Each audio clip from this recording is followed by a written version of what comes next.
Chiller gets iced. X-Files gets an early 2018 date. And are you afraid of the dark? I am. That's why I'm putting in my resume for the Midnight Society. And maybe you will too. Up next. You're tuning into the destination for TV superfan discussion, AfterBuzz TV. And now, let the buzz begin. Oh boy. I am 7 years old again. Every Saturday night, you sat down with that orange couch to join the Midnight Society, right, guys? So creepy. Well, this is Horror TV Weekly, and I am your host, Lacretia Lyon, guys. So you can always find me at LACRETIALYON anywhere on the internet, since there is only one. But I'm not the only one here. Starting to my immediate left, my lovely co-host. Hey guys, this is Chauncey K. Robinson, and you can catch me on Twitter at Miss Chauncey KR. And my name's Roger. You can find me at Roger_Corral. All right, guys. There's a lot of stuff has happened with horror TV this week. Yeah. Let's just get right into it. NBC Universal officially buries their horror channel Chiller. I'm kind of sad about this, even though it's one of those things that whenever I've had like cable or satellite, I would watch it. But I'm probably the reason why it gets canceled because you forget that it's there. Yeah. Yeah, I usually only see the trailers for it on Facebook. I think it's Chiller, and also isn't there another one, Shudder or something? Yeah, Shudder is an app. Yeah. Shudder is There's great. A few of them. Yeah. Wait, how does is Shudder still on? Yeah, Shudder is an app that you can download, and actually, if they follow me on Twitter, thank you guys. And if you'd like to endorse some of this content, that'd be great. I'm giving you a shout out here. You can get a free trial right now. Yeah, I was about to say, I actually watch Shudder. I actually have Shudder. I subscribe to Shudder. It's only $5 per month, and you get curated horror films from all sorts. It's well worth it. I love it. awesome. Yeah. Do they have original content, or is it just like a collection? They have actually started some original content. Oh, wow. Yeah. So, I mean, I guess the question is, what was the difference that Chiller isn't doing or didn't do as well, and Shudder somehow is doing well? Was there a certain map that? Well, they the just thing didn't about follow as well? Chiller is Chiller was a cable subscription channel. Yeah. And those are going away. And I feel like Chiller did have on-demand content with Hulu Live, which is what I do. And so you could watch things on there, which is sort of similar to Shudder's format, which maybe in the long run, had they been doing that, that might have worked if it was more of like an app subscription. And that seems to be what is succeeding, like Shudder, as opposed to the cable subscription channels like Chiller. I mean, I'm curious about some of the other smaller channels. I know that, there's talk about there is a market for like CMT and things like that. Yeah. But what about all of these other smaller networks like We and things like that? And to be fair, I mean, the internet subscription thing barely took off. I know when the WWE Network first came out, I was in awe. Stuff like that just came out in the last, 5 years, 4 years. So I think Chiller would have worked great in that format, but they were just a little bit early. And then you also have, we're in the day and age of Netflix, of Hulu. We're at a point right now where most people, if they have specific content they want to look at, the internet, Yeah. You have Netflix, you have Hulu, like we were saying, and then you have Chiller. And although it's like you have this thing that is specific for people who love horror, you also have You have Shudder. You have things on Netflix. You have a genre on Netflix that's actually the horror section. You don't need to necessarily get Chiller, but I know it lasted for a couple of years. I think it was 10 years, actually. Yeah, it was on for a while because I remember having it whenever I lived in Tyler, Texas. I left that place when I was 18, so yeah. No, yeah. I think it lasted, and 10 years for a network like that isn't bad. No, it had a good run, and the thing is, it's NBC Universal, so I feel like a lot of their stuff that you would see on there may just be going to sci-fi. Exactly. Because that's the thing, is sci-fi has done a huge rebranding itself, and I feel like this may be much like when the CW was an merging of the WB and UPN. Yeah, sci-fi has been getting more into the horror and the nerd sort of genre, so it would make sense that they're trying to put more attention to those, which is already an established network. People pay attention to it. Why try to reinvent the wheel? Exactly. Or rather just to reinvent sci-fi, which they're doing. So But speaking of reinventing things, the It writer is set to pen Are You Afraid of the Dark for Paramount, which is pretty cool. I mean, it was such a great movie. And I mean, being a remake, of a already adapted book and things like that, we know that he knows how to stick greatly to the source material while giving it a new spin. Yeah, I mean, I'm excited for this. I feel like, I mean, even listening to the music right now, I want this movie now. Like, yeah, that sounds so much fun. And I feel like this show was an introduction to horror to a lot of kids. And I see even it as a reintroduction to horror to a lot of teenagers. So I think it'll be fun. I'm kind of wondering why not make it a series, though. I mean, that was kind of the great thing of it. When you had a series, you could hold on to it for longer. You had more episodes. So I'm wondering what the format, because we've seen movies before where there have been, I mean, there's some movies that aren't very popular, but their whole like putting different stories together into one kind of story or movie. So I'm kind of wondering, is this going to be what exact? I don't know. Like, who are going to be the kids?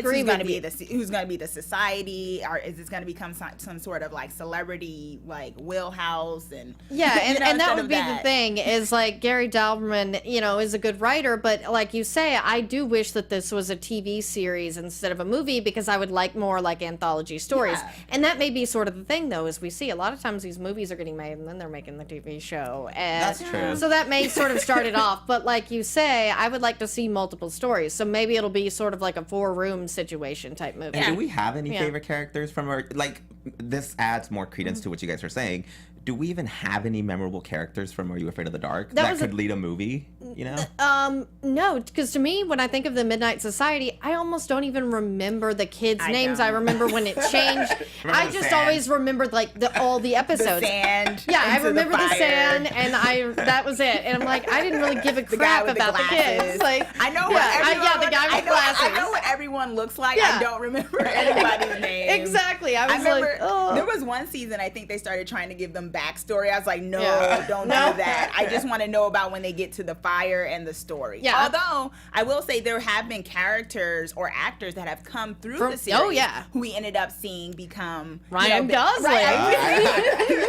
And we've seen that, and that's why I'm saying it'd be nice if we saw like the TV show, so it could be another I don't know, block for new and upcoming talent. Yeah, because that's sort of the thing is when I think of, shows like that, and now a lot of the actors that I would see in these certain episodes are, some of my favorite actors, like, and it was so cool to see these people come from there and something you remember as a child, and now, you're seeing them lead these movies. So yeah, I agree that it's a good breeding ground for younger actors. That's why I hope that it's more of like several different stories, because then that would sort of give the same way, and it may pave the way for a movie. And that's the thing about the up-and-comers, though, because what happens when you're trying to do a movie, then it's a whole idea of, or what we hear is that there's a whole idea of who's going to play in it, and then we see people. I just don't want it to be all Disney kids. Yeah, I know, and I really, if it's Selena Gomez or somebody like that, I'm gonna throw up. You guys might be surprised. I like Selena, but I don't want you in this movie. Let me rephrase that. I love Spring Breakers, but like something like Spring Breakers ended up being a little creepy. It might still work out, guys. But that's what I mean. Like, if this is a movie, they may have to try to do this star power thing to sell it, which will take away the chance for up and coming talent to be able to be in this, as opposed to if it was on Netflix or some TV station. Right. And do you keep it PG? You still keep it. It's still PG, right? I don't want any sex scenes. Are You Afraid of the Dark? I don't need that. I need horror. Like, unless it's guts in this show. Yeah. Oh yeah. But I want it to be more like, how Are You Afraid of the Dark was, where it was scary without being overly like, ghost story, like, like it left a lot of mystery. Maybe we could curse the sand or something. I don't know. Curse the sand? That's not what they did. Look, I'm just trying to make this into a movie, because at this point, you guys are completely taking me out of this. I don't want to see this movie anymore. I think you were the only one that was... Okay. My thing is, we have so many... What is your movie? Because we have so many shows already that show us multiple... we have Black Mirror, and we have other shows like that. I think it might work. Goosebumps came out with their own movie, and it wasn't that bad. I mean, it's still fun. I mean, if you're watching it like as a 10-year-old, I enjoyed it. Yeah, it's a fun experience. I enjoyed it very well. They're making a sequel. I know. So it can still work. But yeah, it'll work. Well, yeah, the younger set, they need Are You Afraid of the Dark? I mean, we had it, and it'd be nice if they gave that to a younger generation. I guess I'm just afraid that it's going to become kind of a cash cow star power thing. Yeah, and that's what I hate is what happens to these sometimes. But with it, that didn't happen. And that's why I'm like, maybe it's in the right hands. That's true. That's they had true. the kid from Stranger Things, though. Yeah. They were still cashing in on that kid. As long as he doesn't also end Well, they up in had this to have a movie. kid from They Stranger needed one Things because kid. they're like, seriously, we gotta sell this.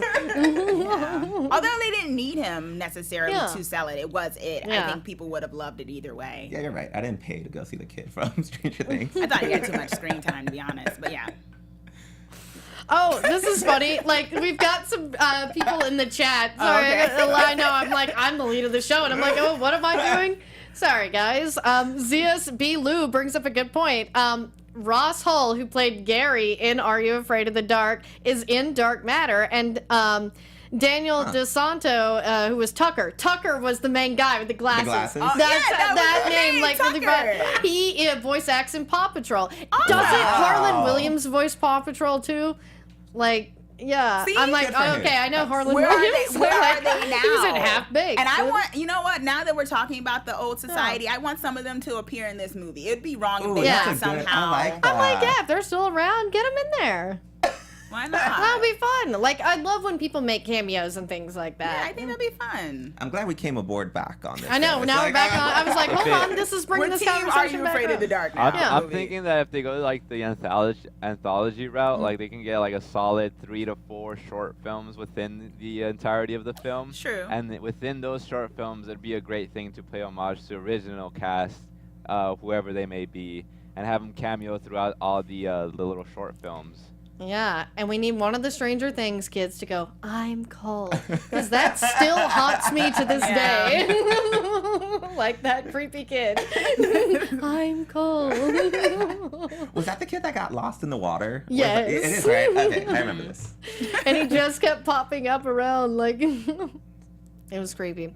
But yeah, speaking of things that are creepy but I love them, X-Files has a premiere date and it is January 3rd. My new year will be fabulous because I've been Awesome. waiting for this for too long, people. Too long. Because I said some not so nice things about how Chris Carter chose to end it if this didn't happen. I don't Yeah, know. Did you that like was- the remake? I loved them. And I just didn't love that we talked about William for 6 freaking episodes and then we didn't see William. Yeah. Yeah. There was a lot. Sorry, I get felt really mad like- about this. No, I mean, I tried to sit through. I mean, I love the X-Files, and the latest one had a different kind of tone to it, or more so, it had that whole monster of the week sort of thing. But it felt like a lot of comedic relief, like a bit too much at times. I felt like, and also, I guess I'm a Mulder and Scully shipper, and I thought they kind of just crapped on my couple. And I didn't appreciate that. I mean, I waited for Endgame for seasons, and then they come back, and it's like, are you together or not? Yeah, I would agree. I ship Mulder and Scully too, and I'm like, I want them to be, together, and I want them to have their son, especially considering we've led all the way up to this. And I want to see Tad O'Malley because I freaking love that character. I love Joel, but I have heard that Tad will be making at least an appearance. Awesome. Yeah, so that's good. I was never a big X-Files fan. I don't like the Monster of the Week mantra, and I feel like most of That's the best I episode. know. Some of those I are the know. best episodes, No, definitely. that whole show, like 2/3 of that show was Monster of the Week. I Yeah. got tired of that. No, I mean, I thought they kind of went into the bigger plot line eventually. And I felt at times when they went into the bigger plot line of the conspiracy and government, sometimes it lost its way because of it, because you kind of got lost in all of that. And Yeah. Fox went off on its own thing, and it was like, And this is what I'll say, because, I mean, it's not like I've not said worse. Chris Carter's mythology, he got it for, like, the first couple seasons. But once it ran out of its course of what he had intended it to, he really should have stepped back from that because, I mean, Glenn Morgan, who, thank you for coming into AfterBuzz. You are a wonderful man. For us, you and your brother Darren are amazing writers. I mean, Vince Gillian, hopefully we could get him, but he obviously didn't get, with his Breaking Bad and Better Call Saul commitments, couldn't come back. But yeah, you had such good, strong writers. I really wish he would have given them more. And maybe they could have come up with the mythology, but they were always given the Monster of the Week. But yeah, I mean, I thought that they sort of excelled. But speaking of actors starting on shows like that, I mean, talking about Goosebumps, Jack Black, Yeah. X-Files was one of his first shows. Seth Green, you know, when he had transitioned more into an adult actor, it appeared. And lots of people would show up. One of my favorites, Adam Baldwin. Yeah. Yeah. No, it was a wonderful show. I was excited. I always go. I'm one of those people. I go on the websites to find the shipper moment episodes, and then I go and watch all of them again. I do that. I'm that person. But like with the new season, there was a lot left unanswered. There was new things going on, and the dynamic between I felt like the dynamic between Mulder and Scully. I mean, of course, they still had that chemistry. Oh, yeah. But it was also kind of, where were they, you know? And then for this new season, I'm excited that it's coming back, but I hope they kind of fix some of the things that wasn't really meshing as well for this new one. Of course, I think is it gonna be a same short season as well, though? Yes. Okay. So like 8 episodes, right? Which is also harder to do, right? Like usually they used to have like the longer like 24 season. episodes. Well, I will say I much prefer this format Really? because I think that's.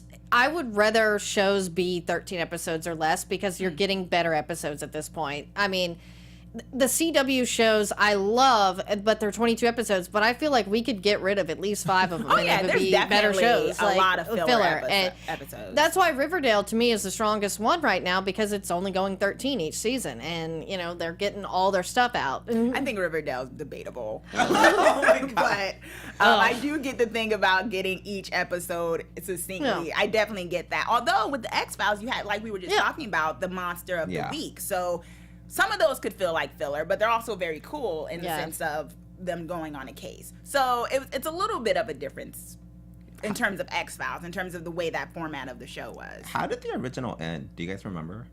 Like the actual series. Basically, the end was where I'd got up because I pretty well left when Mulder left because Mulder was the think most greatest. people And then when I watched the end, and I had gone back and watched the Doggett seasons and things like that. But it pretty well was like Mulder comes back just to be like, yeah, they're all out to get us, and like that was pretty well it. They make like, out, they go into a mountain. and then then I man. Want to Believe happened, and that didn't have anything to do with anything else. And then Yeah, those movies. Yeah, I feel like I love the movies. I were will good. say. Oh, yeah. now we're talking about the movies. Yeah, I know. I feel like I want another movie, actually. an X-Files movie. Yeah, that's what I would like another one. I would prefer another movie sometimes than what I got last season. I kind of felt that way.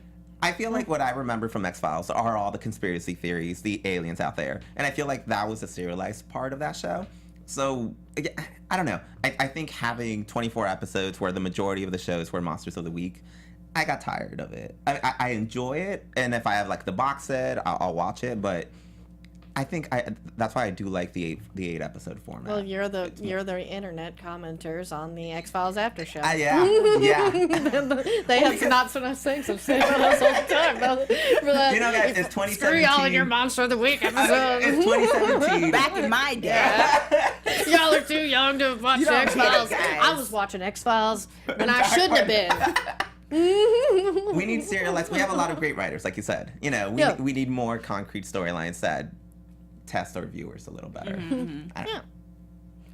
I know, on that tangent, like throw back around to Are You Afraid of the Dark real quick, because I now remember this. Joanna Garcia was Sam, one of the main Midnight Society kids. Big time actress. I'm like, our friend Zia's here in the chat brought that back up, and I was like, oh wow, I want to make sure to mention that because I'm like, duh, like one of Nick Swisher's wife and amazing actress Joanna Garcia. We should do it. Where are they now for all of them? I'm excited I for know. this now. to, like, Now figure we it know. out. That's what that's our segment next week. Hold me to it since I'm saying it on the air. This might actually Where happen. are they now? Yeah. Are you afraid of the dark? I think we Yep. need to do that. I think one of them had a little brother. Let's find out with that little brother. Yeah, because Tucker had a little brother, and I think he was the one that took over, like when they switched the like a cast. It was Scrappy weird. Doo with Scooby Doo. Yeah. Nobody liked Scrappy Doo, likes Scrappy. and nobody liked the little brother. Sorry. Oh, nobody likes Scrappy. Nobody likes Poor Scrappy. Scrappy. Yeah. But speaking of things that we do like, I had to mention this, even though they have their own after show, but he is one of my favorite actors. Garrett Dillahunt joins the cast of Fear the Walking Dead. Yeah, I saw that. Man, he campaigned so hard to be Negan, but I'm very glad that Jeffrey Dean Morgan got the part because I feel like he's a better fit for Negan. But Garrett is an amazing character actor. I didn't watch Fear the Walking Dead, and now I have to.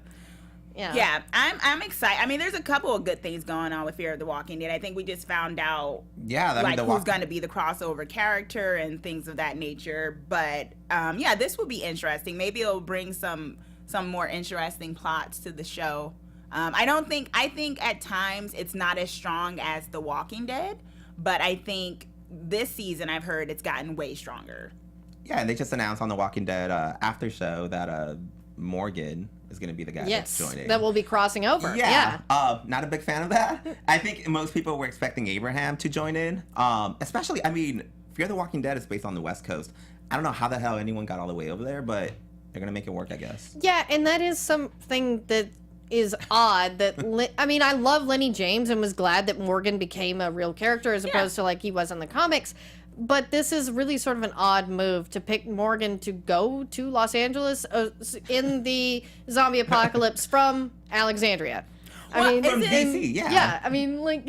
But I'm confused then, because isn't Fear the Walking Dead supposed to be slightly behind And behind them? as well. Yes. So is the time frame going to be Morgan in flashbacks, him a couple, like, I think they're only a few months behind, though. So I don't know how, but I know Morgan did disappear for a couple of seasons, or 2 seasons or so. Yeah. So this may be that time when he disappeared. I don't think it's going to happen, like, right now in our present The Walking Dead. I think it's going to be when he was disappeared. That's what that would make the most sense. I mean, that makes the most sense. Yeah. Except for the fact of, like, how would he get all the way back over there? Because He's Morgan. Yeah, I know, he is more, and that's why I was like, during this, like, zombie apocalypse, I'm just, like, thinking logistically, and I'm just like, man. During the zombie apocalypse, you were thinking logistically. See how that I know, and I'm like, you know, he couldn't really come back and, you know, really make it. I know he's Morgan and all, but, like, Abraham, too, I really wish it was him because I loved that character and I love Yeah, Michael. it'd be nice to see him again. But the thing is, too, I would be thinking, how did he get there? Because he came from Texas to, you know, Atlanta, and I'm, you know, sorry, I made that drive, you know, before. I'm like, I know how these things work. I drove from Texas to California. Guys, zombie apocalypse, you screwed. Yeah, the freeways aren't working. I don't know how. Yeah, you're right. I don't know how they're going to work this out. I feel like it might be flashbacks. That's what I feel. I feel like it may be flashbacks of another character and Morgan interacted with them. So I don't know. I just feel like I don't know how they're going to work it with Morgan. When he announced it on the after show, I felt like he looked a little devastated. I don't think he wanted to do it. Yeah. I think the show has struggled a bit to capture the audience from The Walking Dead. I know even if they only capture a portion of it, that's probably good enough. But I feel like they haven't captured the heart of it. You know, when Rick, the very first scene in The Walking Dead, when Rick wakes up, he got my heart. So I never got that from Fear the Walking Dead. I've kind of given up on it. So, you know, the more people we could throw in, I guess, the better. Well, the ratings are doing well. I mean, AMC is touting that it's like this number 2 drama. I don't know. I mean, everyone touts stuff like that. Yeah. But, I mean, they're doing fine. Do we know what character Garrett is going to be playing? They just said they're keeping it under wraps. He will be a villain, though, which is awesome because, oh, man, he plays such a good villain. Who's their villain right now? Do we know who they're... I don't know. Do they have a villain? I was like, I don't watch the show. Just on a quick note, this same actor is also on The Gifted. The Gifted, playing like a science villain kind of guy. Yeah, he's a villain on The Gifted right now. Like, yeah, Garrett is so amazing, like, as villains. Honestly, one of my favorite roles he ever had is in a Criminal Minds episode. It's just a 2-part episode, and he is a paraplegic pig farmer that literally has his special needs brother like kill all these people so he can make these cures, like, and he kills like so many people. It's like super cool and like diabolical. That sounds better than Fear the Walking Dead. I know. Already. I was like, this like To Hell and Back season. Hold on, what is it? Come on, sorry, this is one of my favorite episodes. I was like, you'll find it. It's good stuff. Also, like I've actually like taken notice of his acting as a career as well. Yeah. And like even. Apart from being such a great villain, he's so funny too. And, on the Mindy Project, and that's part of the reason that I'm super glad that he'll be on this, because I'm loving him on The Gifted, but I want to see him get a little bit more quirky villain, and I feel like Fear of the Walking Dead might let him do a little bit of that, because the success with Jeffrey Dean as, Negan, and because him on the Mindy Project, I hate that they didn't option the spinoff with his character. Jody, he's a strong actor. Yeah. I'm excited for this. And if they give him the ability to play a quirky villain, I see potential here.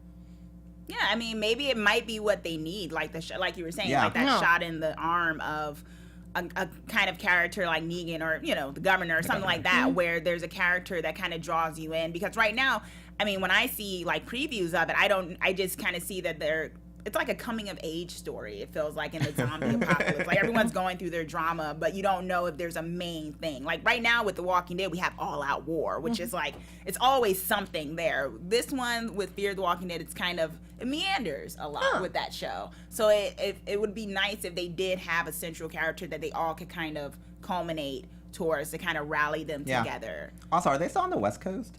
Or are they in Mexico at this point? I know they went back and forth. I don't know anymore. I don't know. And then, to be honest, part of the reason that I didn't watch Fear the Walking Dead, because I had a stand-up joke forever that was like, they could never base The Walking Dead in Los Angeles because people here don't have skills like Southerners do. And I'm like, you Darn ruined it. it. You ruined it, Robert Kirkman. I was going to say, everyone's so Is this relaxed why on you the give me West free Coast. stuff? Yeah, true. It doesn't work on the West Coast. Yeah, and that was part of the thing. But now that they're going down to Mexico, where you're like, okay, these people have skills. I can believe this. Like, I'm like, I can believe that. Well, we'll see. I'm excited for that. But speaking of things that are exciting, but this is not an actual thing, but it is fun that there was a video cut in the style of a David Fincher movie with the new Halloween theme by Trent Reznor and Atticus Ross for the John Carpenter 20th. God, how long has John Carpenter been around? Well, the forever known as an amazing horror film writer, director, and scorer, John Carpenter. He has a new soundtrack out, and this is the Halloween theme from that soundtrack with a lovely cut of the beginning of Halloween in a David Fincher style.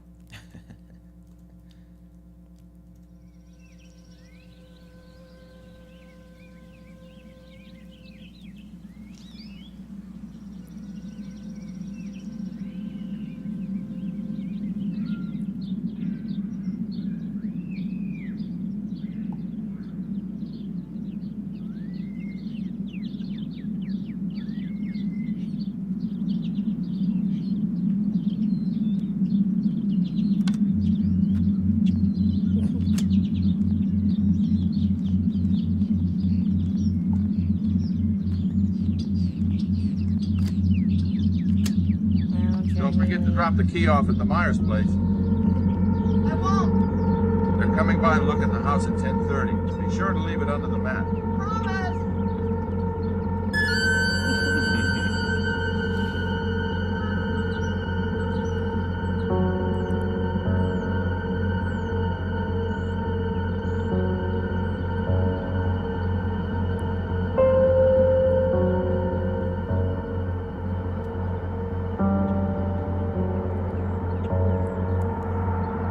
It almost makes the movie more terrifying to think about it like this. Because then you're kind of, I was like, wait, no, that might not be inappropriate. I was like, I don't even think Kevin Spacey plays Michael Myers. Oh my God, you're right. Well, Very like somber. 7. You know, like David Fincher's other movie. Can we make jack-o'-lanterns? Sure. Watch the monster movie? Sure. Be a great tree? Can we make popcorn? Sure. I gotta go. See you tonight. Yeah, ZSB Lou, our friend here in the chat, says this has a Twin Peaks, American Gods, Westworld type feel. I would say that, Fincher and Lynch do have a very similar style. I've always loved them. But this, to me, is my favorite part that they did. They cut it very much like, how Seven and Fight Club, the opening would be. I'm just a big nerd about that.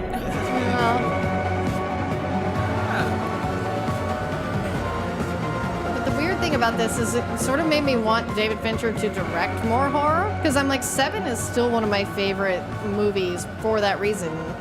Is he's such a good, director to capture, like, true fear like that. It's so cool.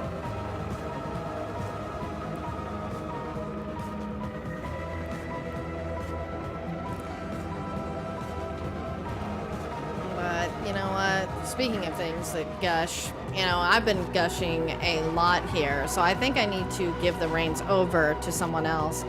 What? believe you watched Ghost Wars. I did, and I want everyone else to watch Ghost Yes. Wars too, y'all. I need this show to get renewed for the second season because it is too good, and it's on Sci-Fi. It happens in Portmore, Alaska. It's a small town that has been taken hostage by some super hostile ghosts, basically. After a deadly earthquake, some sort of blockage has happened where the dead can't cross over, and they've decided to wage war, as in Ghost Wars, on the small Alaskan town. So they had their premiere this is the premiere season. So in the latest episode, which is episode 7, called Whistle Past the Graveyard, the mayor's creepy possessed daughter, Abigail, has broken into the church just as ghost hunter Roman goes to investigate the electricity in Portmore, and the electricity in Portmore basically goes out. And this is really important because the electricity was a major line of defense against the ghosts. So now basically all hell breaks loose because for some reason the ghosts don't like electricity. The townspeople gather in the church for sanctuary, and the new town sheriff Billy assembles Father Dean, Dr. Landis Barker, and Roman to go up to the dam, which had what's controlling the electricity to get it started again. So Billy, Dr. Barker, and Roman are racing against the clock trying to get the dead animal carcasses from the dam turbines that possess the kids and ghosts, that the possessed kids and ghosts jammed into the dam. So suddenly Roman's friendly ghost bestie, Maggie, returns and shows Roman that moment when Billy, Father Dan, and others chased his mother, who was the town's psychic, out of town. And this is really important because we found out that Roman's mother didn't just up and leave like he thought years ago. He thought that she had basically abandoned him for a new boyfriend and was traveling the country because Father Dan had been giving him Christmas cards and birthday cards from his mother, and it turns out that they actually ran her out of town when he was young, and she might actually be dead because Dr. Landis has actually been seeing her spirit around town.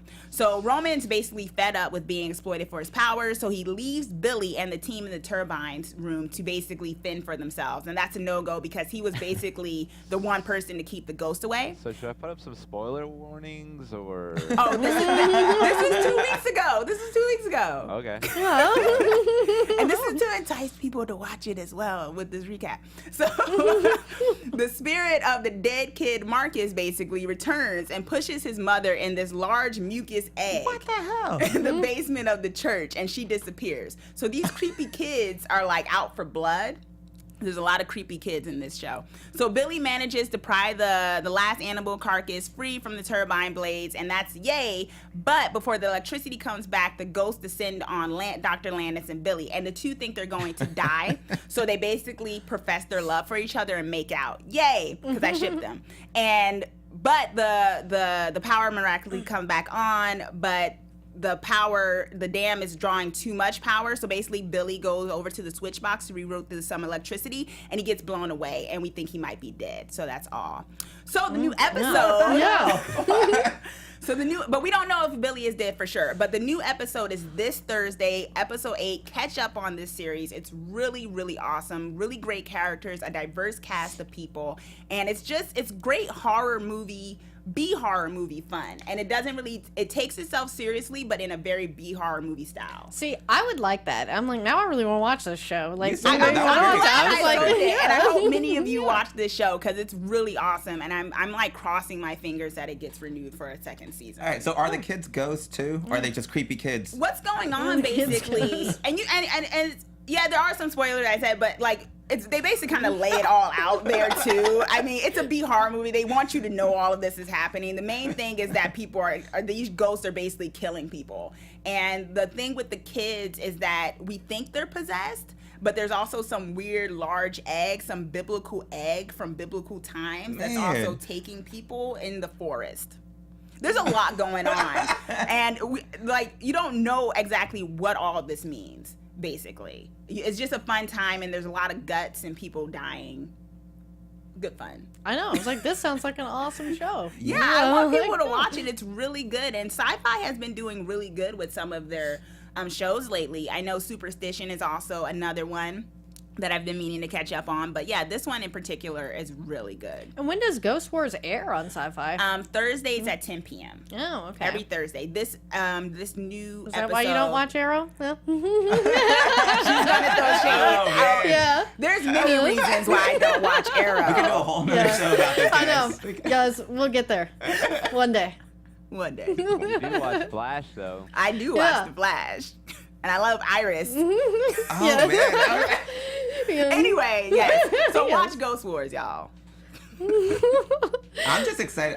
I feel like it should be called Yeah. like Crazy Kids and Ghost Wars. I don't know. Yeah. Like the kids sold me more than the ghosts, so I'm excited. Yeah, basically why I said it's a B horror movie kind of series is that it has all the tropes, right? Yeah, it has yeah. the creepy kid, the angry ghost, the kid that can see dead people. I mean, the priest who's also like wronged and What's wrong? it has all the tropes are there, and that's why it's so great fun. It's such great fun because you kind of know everything that's gonna happen, but it's like a roller coaster. You know the ups and downs. You know it's coming, but it's so fun to watch the way they do it. I actually think and I'll check up on it. I think one of the writers was actually on Supernatural at one time or wrote for it. So I'm gonna confirm that. Actually, I'm trying to think of who it was because now that you've said that, I'm like, I remember them saying he was going over there. Which writer from Supernatural? Now that really makes Yeah, me want to do it because it's I not think Kripke. yeah. Yeah, but who was it? Trying to Another figure Monster out. of the Week I know. show, guys.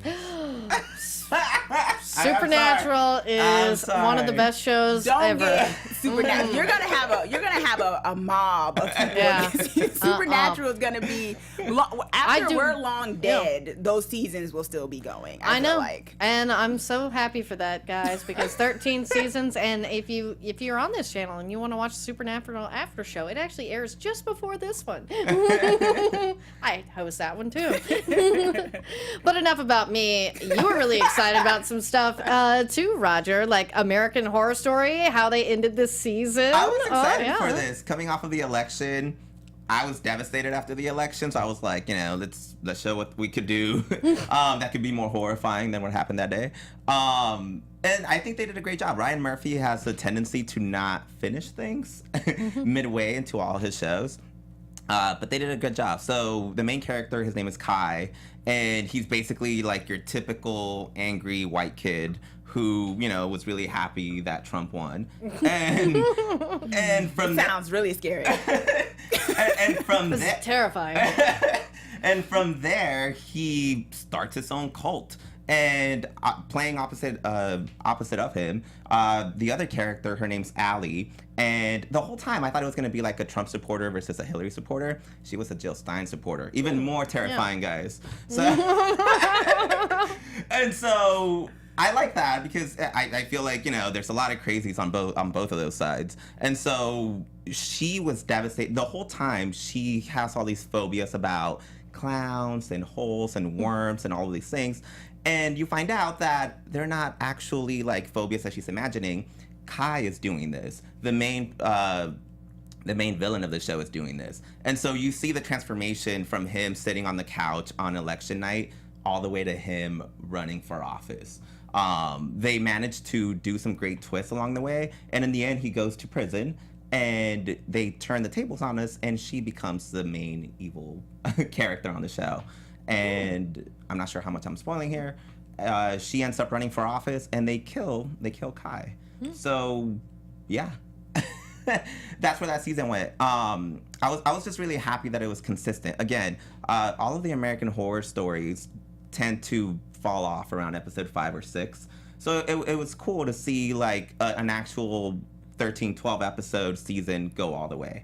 And I thought that was cool. I've heard that he wants to go into space for the next season. Knowing him. Oh my god! Like if he were to do Jason X, I'd be fine with that. Like That would I be need fun. that. Like again. That was actually a really good movie. It is. It's a fun movie. That's I what think we was said like, that yeah. from the beginning, that Jason X is actually It was pretty fun. good. Yeah. And Evan Peterson, and so in this American Horror Story, he also played Charles Manson. And Andy Warhol. And yeah, Andy it was Warhol, really yeah, cool. yeah. And he tends to, play a lot of old villains. They had a lot of the they had Dahmer and a lot of other people in the previous seasons.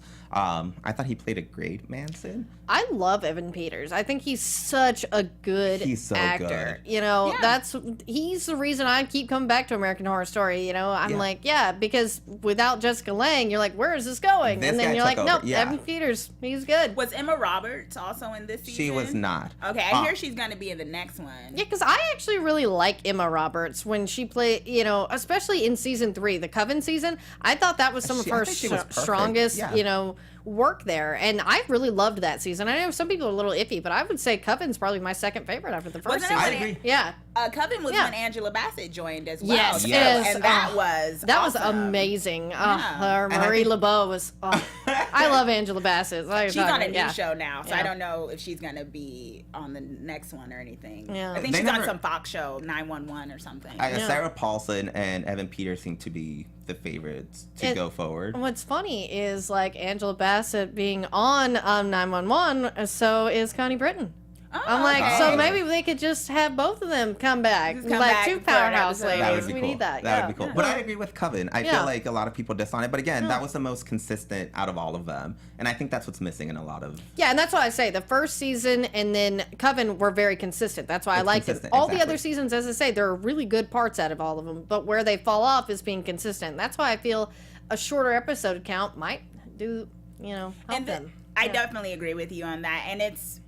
I'm going to preface this with I love Ryan Murphy and everything, usually. But what happens is he loses interest in his shows. And what happens is someone else tends to take over the writing or kind of overseeing. That's what happened with Glee. I'm still not over it. And it just goes down and that's the whole thing about consistency. There's a consistency that lacks because he gets tired or he goes and does something else. And maybe that wasn't the case this season because of the political theme of this one. So it was so much needed and necessary that maybe he thought it was like really high priority to stay with it. I think it allowed it to stay on point. You felt at points it even started straying off a bit, but having the whole cult and election thing behind it, it allowed it to move forward in a consistent basis. And wasn't there something where they only they had to wait to film the first episode. They had to wait to film one of the episodes because they weren't sure about the election results or something, right? I don't know about... I thought I heard that through the grapevine, that they waited because they didn't know the election results. So they waited because that was going to determine how the episode was going to go. That makes sense. That does make sense. And, because they had to probably film a lot of it before. Yeah. And again, I think this season had a lot of terrifying things that hit closer to home. I think they delayed showing one of the episodes that included a mass shooting. Yes. And, that was a big deal because, again, that's actually more terrifying than a lot of, the supernatural stuff you throw in there. Yeah, it was really classy of them. What they did with that episode is they cut out a lot of it, but then offered the full version on demand. Yeah. And, they aired an edited version and then offered the full version in case people wanted to see it. And that was a good way of saying, hey, we don't want to bombard anybody. But if you want to, we made this art because that is the thing. Because sometimes and people are unfortunately punished because we're trying to do the right thing. I'm trying to see the whole thing. Yeah, but it's like maybe somebody's scenes were cut that they wanted to have, and so it's nice to see that. Yeah. Yeah, and again, it was creepy. Like the fact that people really could join into a cult. I find that terrifying. Like I think people are willing sometimes to just go along in certain things. And I was horrified by the end of the whole show. Well, yeah, it makes sense. I mean, considering that this is the American Horror Story and taking that kind of theme of not just like, ghosts and ghouls, but very real human condition, which is probably the scariest thing. I know I got very scared when you were talking about Trump voters. Yeah. And that's the thing. Like at some point, once you become so entrenched in only believing one thing, whatever set of beliefs you have, that could become scary. Well, I mean, and that's the thing, is I think of one of my favorite movies, and one of the quotes that Chris Rock says in it in Dogma is like, it's a lot easier to change an idea than a belief. And that's where a lot of people fall into, when they go into these, becoming too entrenched into seeing no wrong. Because let's face it, guys, I mean, our ideas about things can be fallible. Yeah. Beliefs tend to be too hard. And sometimes, your beliefs are ideas. Yeah, and again, that message stayed on point the whole time, and I think it made me feel self-conscious about my own beliefs sometimes in looking at things. I highly recommend it. I personally found it to be my favorite season out of all the American Horror Stories. And again, I think the characters were so well developed, and I saw a lot of character growth throughout the whole season. So I would check it out. And we think they're gonna go to space next year. That's what I've heard. Yeah. He's been wanting to go to space for a while. I'm not sure how that would work. I know in I can't remember the season where they had aliens probe. They had them probing someone. That was in the Asylum season. Was it Asylum? Yeah. They came back and they probed someone. I'm not sure what happened there. And that was the thing, is I don't even remember either. I remember being like, why are they... And that was one of my problems with that season. Is like, it was so good up until then, and you're like, why is this here? Isn't this about got this? Bored. Yeah. Ryan got and then they bored. never really paid it off. He told someone else to take over the episodes, and they decided to do their own thing. They're like, I'm Happens going with all the aliens. time. Yeah. Happens finishing all with the time, aliens. y'all. Oh, but speaking of things that are fun, this doesn't have anything to do with aliens, but it does have to do with Satan. There's another show that I love, Lucifer. Yes. And it is just killing it this season. It won't be back on Monday, but in 2 weeks, Tom Welling will be back. And what's interesting about this season is there were 3 episodes that were intended for last season. And you can kind of tell because of, the mixing out, and you're like, okay. So this was really like a one-off episode the last 2 weeks since we've been gone with Patrick Fabian, who's one of my favorite actors. He was the guest star as Dr. Linda's ex-husband. And it was interesting to see, the change in Lucifer, because this guy, he'd gone around wanting to kill him because Lucifer was sleeping with his, then wife, and he was this journalist, and he was really kind of a good guy who did a bad thing by getting this woman accidentally killed when he was going after Lucifer. And it was good to see that in the end, Lucifer gives him a chance. I mean, he goes to hell, and as Lucifer explains, hell is where you send yourself. I don't actually send anybody there. It's your guilt that actually keeps people there. And sort of explaining that, I was like, that's a different idea that you get to hear, but you sort of see it. But Lucifer, in his, this guy's dying moment when he, kills himself to kind of save other people, he kind of gives him peace by letting his last, what memory he gets in hell, kind of going along with Preacher, if you've seen that, how the hell was in their season, the memory over and over. He gives him a happy memory of him having hope of Linda. And that was all he ever wanted. And so it was like, Lucifer made this guy's like, he's kind of in hell, but is he really? I mean, yeah. Okay. So that was sweet. And then this week we had Lucifer is so sweet. Yeah. This week Charlotte Richards is back, but she's not his mom now. But she's someone who came out of hell, which is really interesting. I'm glad they kept Trisha Helfer around, and she's asking the lovely little forensic specialist for help on being a good person. Yeah. And so that's a cute, fun side project they have going on, and I'm like, I love and now she's going to be the district attorney, which is interesting. Okay. Because I'm like, okay, this is how they're keeping her into the fold, and so that's a good way to show the show. And then we also have the murder of the week, which the murderer, spoiler alert, guys, if you haven't watched, please ignore this, is one of my favorite actors too, Michael Rady, who has been into AfterBuzz before. That's actually how I know him. He was on Unreal, guys. So Michael awesome. Rady showed up on Lucifer and was the killer. Wow. Yeah. And, that's dating apps. They'll get you. Don't swipe left, or is it right? I don't know. Yeah, I really don't know which way it is either. I don't know. Just don't swipe. don't Just don't download swipe. Lucifer kind of reminds me. Have you guys seen The Good Place? Yes. I feel Yeah. like It's a good Lucifer show. is kind of. It is a really I good get show. that vibe where he's even giving that guy his. I guess he gave him his nice memories on his way to hell. It seems weird. Yeah. I don't know. Well, in and- The Good Place, they're yeah. kind of jerks. Like, not the heaven, but the hell part. They're kind of jerks on The Good Place. Yeah, to me, with the Good Place, I'm not as caught up on the new season, but I did understand some of it, and that is sort of what we're seeing, The Good Place and Supernatural now. Their Lucifer is becoming a better guy, and then this Lucifer, I mean, in the beginning of the episode, he's playing Monopoly with Chloe, his partner, and her daughter. I mean, It's weird. it's weird, but it is sort of our new normal. Yeah. It's sweet, and Lucifer was worried about being boring. He's like, I'm not a shoe. I'm a top hat. Yeah, it's kind of a theme with this thinking about rethinking what's evil. Yeah. And the ways that we've been taught what is evil and the various things. And I guess we're seeing that with the Lucifer show. We see that with The Good Place, where they kind of put a different spin on what it means to be in hell, or hell is a place on earth, or hell is your memories. And the same thing with Preacher. That's the same thing too, where hell is it's like one of their last memories, like worst days of their lives played over and over again, which is interesting, because it's really this idea that the evil comes from within the human being, as opposed to this outside entity that will scare you. And to me, that's so much more realistic. And I think that's why it's actually even scarier, because the fact that hell is actually your own guilt eating you alive, it seems real. And that's why, I mean, Preacher did it, and I like that Lucifer sort of followed up with that. And because it is a very realistic thing that we can all at least relate to, and all of us, fear, but then that sort of keeps us as a good person. And then it's sort of a way that, we don't have these evil entities. It's sort of taking the power away from who you view as your, punishment. The Punisher. I'm watching on Netflix, guys. But yeah, it's not Lucifer. And so much we're today. our own Punisher. Yeah. Dun, dun. I was like, hold on, I got a point here.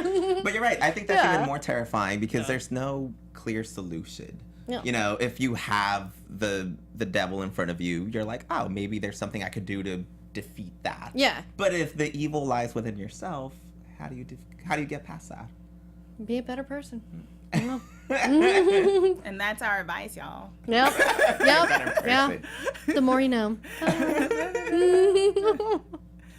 Well, I think that does it for this show. I feel like we have talked about literally everything. Ta-da! Life advice. That's Horror TV Weekly, guys. The Dr. Phil of horror.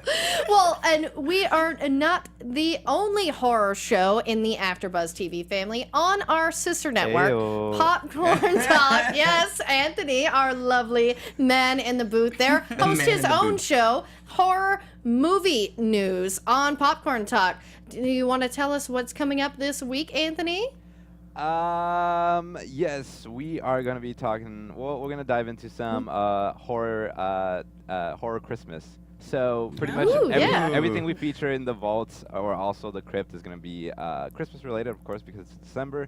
And thankfully, the horror gods have graced us with plenty to choose from, including Black Christmas, Krampus, and so on.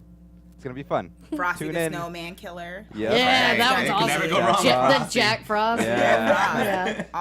There's 2 of them, right? Yeah, I think so. Like, much like a lot of movies, they typically make 2 movies that are kind of the same. Mm-hmm. And they took it off of Netflix recently, which was annoying.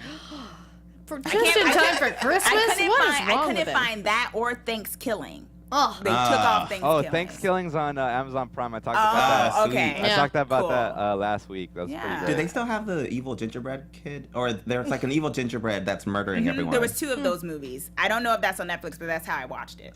yeah. I know, and I just think of the gingerbread man in Shrek. Like, I would watch a whole movie of that gingerbread man killing people as a cartoon. That'd be pretty good. I think you would enjoy it. Yeah. Watch it, y'all. That's some more life advice. Yeah. All right, guys. Just give us that thumbs up while you're there on YouTube, or if you're listening to us on iTunes, why don't you just rate us 5 stars? Just 5 stars. That's the only one that works, guys. I swear. And you can put us some nice comments too. I'll even read them on the air, or maybe one of these guys could read them on the air. Well, how about where could they keep up with you?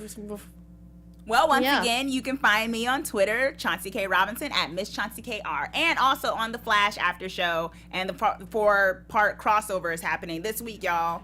Epic. Yeah. And you can find me on Twitter, Roger_Corral. And I'm Lacretia Lyon, guys. You can always find me at LACRETIALYON anywhere on the internet, since there is only one. And since there is a crossover, y'all, we'll keep watching this network. All the DC actor shows, I'll pop up on at least 2 of them. Chauncey's on one of them. Maybe she'll come on to Legends. Yes. Who knows? That's going to be at 10 p.m. this week to wrap up the crossover, and because I was in Vegas. But have a good night, guys. From executive producers Maria Menounos, Kevin Undergaro, Phil Svitek, and the entire AfterBuzz TV staff, we would like to thank you for listening to the AfterBuzz TV network. To watch or listen to other after shows and post comments or questions, be sure to visit AfterBuzzTV.com. I'm Sir Richard Wentworth, and this has been a presentation of AfterBuzz TV. Some folks have a strange idea of entertainment. The views expressed herein are those of the hosts only and do not necessarily reflect the views of AfterBuzz TV or its owners or principals.